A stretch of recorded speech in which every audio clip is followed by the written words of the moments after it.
Pierre-Antoine, pour une fois c'est moi qui t'interviewe. Donc quel est ton ressenti de cette aventure et comment tu te situes dans cette histoire? Moi, comme je l'avais dit il y a un certain temps, j'ai eu l'impression de rencontrer un personnage de roman. Il y a maintenant 6 ans, j'avais eu l'idée d'un roman qui se déroulait aux États-Unis, qui racontait l'aventure d'une jeune chercheuse, s'était inspirée de ma cousine, qui avait écho de l'énergie libre, qui n'y croyait pas, et qui tombe par hasard sur un chercheur qui avait trouvé la pierre philosophale, c'est-à-dire le moyen d'accéder à l'énergie libre, mais d'une manière facile et transmissible. Donc vraiment, l'arme absolue. Et puis, fin 2013, donc par une amie commune, je fais la rencontre de Jean-Christophe Dumas. Et là, je me suis dit, mais c'est étrange cette affaire-là. Il y a une coïncidence qui me trouble. Donc, je ne suis pas un physicien, je suis plus un littéraire. Mais c'est vrai que j'ai été impressionné par cette boule qui instantanément dégage de la vapeur, c'est quand même pas courant. Et en plus, lorsqu'on la débranche, je mets ma main dans l'eau, l'eau n'est pas bouillante, elle est même froide dans une certaine configuration. Là, je me suis dit, il y a quelque chose. Après, je me suis dit, allez, bon, moi je suis joueur, je suis volontiers militant, hein, et donc je me suis dit, on va lancer cette affaire, parce que je souscrivais à la philosophie et à l'éthique de Jean-Christophe. Je trouvais génial. Pour moi, le premier effet dans l'effet Dumas, c'est la générosité de ce don, de cette découverte à l'humanité. Ça, c'est déjà un effet extraordinaire.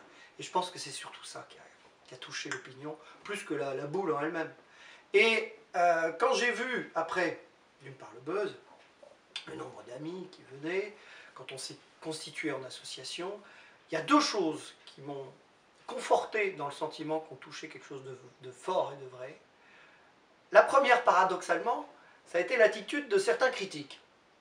Quand on découvre des trolls qui changent 6 fois de nom sur des pages Facebook, qui se font passer un coup pour leur femme, un coup, etc., qui prennent la peine d'écrire des mails comme ça, aux journaux, à la télévision, à la radio, qui avaient parlé de l'effet Dumas, presque en les sentençant, en les enguirlandant, non, comment ça fait, vous avez la loi de la thermodynamique, bon, j'ai dit, mais qu'est-ce qu'ils ont à faire ces gens-là, quoi? Si on est des charlots, laissons aller. Pourquoi donc une telle énergie? Ça m'a paru là tout d'un coup étrange. Surtout que lorsqu'on gratte un peu le profil de certains de ces trolls en chef, on découvre qu'ils sont des ingénieurs qui travaillent pour certains pour le compte de sociétés pétrolières. Alors je me suis dit là il y a quelque chose. L'effet Dumas, il y a du vrai. C'est impossible autrement. Donc ça a été le premier élément tangible que j'ai observé après la vague de sympathie. Ça a été l'attitude de ces trolls. Et la deuxième chose, heureusement, qui est venue derrière, ça a été voilà, des physiciens qui sont, comme tu l'évoquais tout à l'heure, qui sont sortis du bois et qui ont dit c'est formidable. Surtout, ne changez rien, restez transparent, ne cachez rien, sinon vous aurez des ennuis. Vous êtes dans le vrai, continuez. Et en plus, des savants qui offrent leur ingénierie, leur laboratoire, leurs moyens. Là, je me suis dit, oui, la révolution est en marche. Et je me suis dit, j'ai eu l'honneur de le rencontrer, le Che Guevara. Il va faire bouger la planète sur ses fondements, parce que c'est beaucoup plus que simplement une découverte technologique, scientifique. C'est un bouleversement sociologique, socio-économique et politique profond. Si demain l'énergie libre est accessible par le plus grand nombre, ça sonne le glas de l'exploitation de l'homme par l'homme. Et comment empêcher la diffusion de ce procédé, qui est déjà partagé par 6000 amis sur Facebook, et beaucoup plus quand on voit la réalité de la fréquentation de la page, parce qu'il y a des posts qui sont des fois visionnés par 40 000 internautes, c'est vertigineux. Donc je me dis oui, c'est une aventure audacieuse, joyeuse, et je suis content de vivre cela avec toute l'équipe et avec toi, Jean-Christophe. Merci Pierre, merci beaucoup. Si tu avais une attente et une espérance de cette aventure, quelle serait-elle maintenant? Alors, espérance, c'est que cet effet soit exploré, soit divulgué, partagé, communautarisé pour le bien commun de toute l'humanité. Moi, je suis un passionné de la Révolution française et je me suis passionné sur un de ses acteurs oubliés, et pour cause, s'appelait François Boissel. Dans cette bibliothèque, il y a des livres originaux de lui qui portent sa signature. Et François Boissel s'était insurgé au moment de la Révolution française, lors de la nuit du 4 août, par le fait que les révolutionnaires mettaient la propriété privée comme le fondement, le moteur de la société. Ils disaient, mais vous êtes fous, les mêmes causes reproduiront les mêmes effets et l'on va générer une féodalité marchande. Extraordinaire. Visionnaire. Eh bien, on y est, ça a été très rapide, on y a été très vite dans cette féodalité marchande. Et le principe de la féodalité, c'est de fonctionner sur des taxes. Il faut qu'on paye la gamelle, il faut qu'on paye le péage pour franchir un pont, pour entrer dans la ville. C'est les taxes. S'il n'y a pas de taxes, il n'y a plus de féodalité. Or, dans notre système économique, l'énergie, la nourriture aussi, l'eau aussi, l'air peut-être un jour, enfin, l'énergie est la première des taxes. Pour les multinationales qui sont les grandes féodalités de ce monde, ou pour les États. Et moi, je suis triste de cette humanité quand on découvre que 67 individus en ont la moitié de la richesse.